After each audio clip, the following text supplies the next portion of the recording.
while we're there, though, where'd you meet your wife? I met her right out of college. Shortly out of college, we worked together. Is she Irish too? She is not. She's German. Is she Irish now? She's Irish now. All right. She's Irish now. Absolutely. Was she into sports when you met? Our first date was at a Blackhawks game, believe it or not. Yeah. You brought the former players back. I think it was a great move. They all seem over the moon about it, and I think fans are too, from what I see. Well, what we learned was we were at war with the media. We were at war with former players. We were at war with former coaches, former broadcasters, and in some ways we were at war with ourselves. But as we went forward, my philosophy was it's impossible for you to sell or market today or tomorrow if your past is tattered. That the greatest stars in the history of the franchise you have no relationship with. So on bended knee, I approached Bobby Hull and Stan Mikita and Tony Esposito and really wanted to do everything we could to reconcile and bring them back as ambassadors. Little did we know at the time that when they agreed to come back, they brought generations of fans back with them. I was here the night Tony Esposito.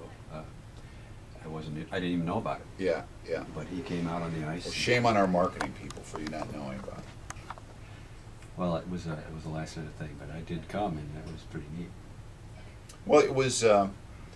We needed to do this. Coming from the Cubs, we had a great relationship with Ernie Banks and Billy Williams and Ryan Sandberg and Ron Santo and Fergie Jenkins and all of these others. And when we did the seventh inning stretch, it would give them to have basically a 10-minute commercial on what's going on with their life.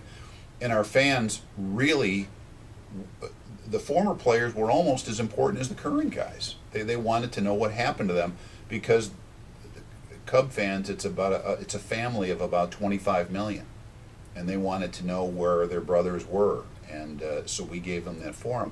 But here we had no relationship with the greatest player in the history of our franchise. So the day that he came back, the day that it was Bobby painful, Bobby Hull, it was painful and anguish. There was the conversations were profane and toxic and venomous, and he talked for about 90 minutes straight and said things that I didn't necessarily wanted to hear but had to hear. Let him say.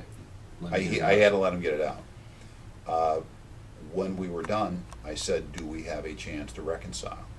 And then he called me and he wanted to meet with Rocky and I because he had known Rocky growing up. And then when he said he's coming back, and I knew Stan fairly well before coming over to the Blackhawks,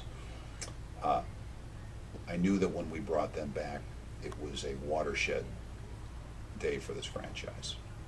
So it was a validation, and it brought back all the memories that I had and my generation had of this great franchise, that basically these players were welcome back at the same time they were too.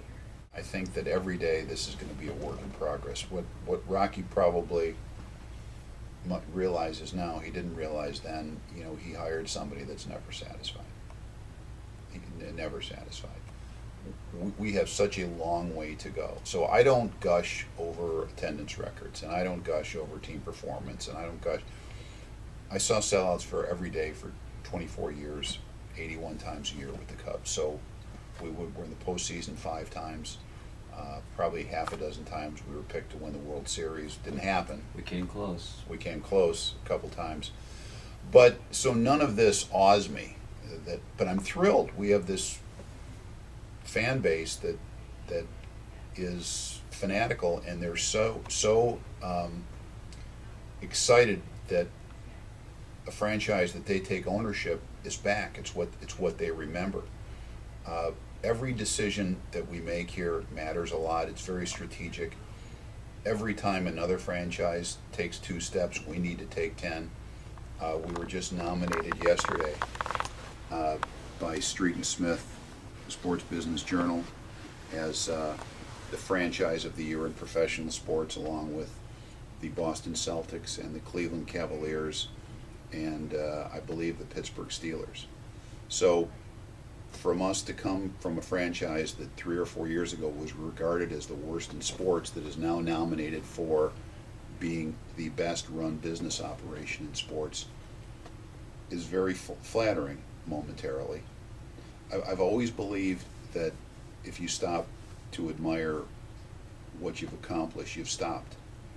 So we're not going to stop.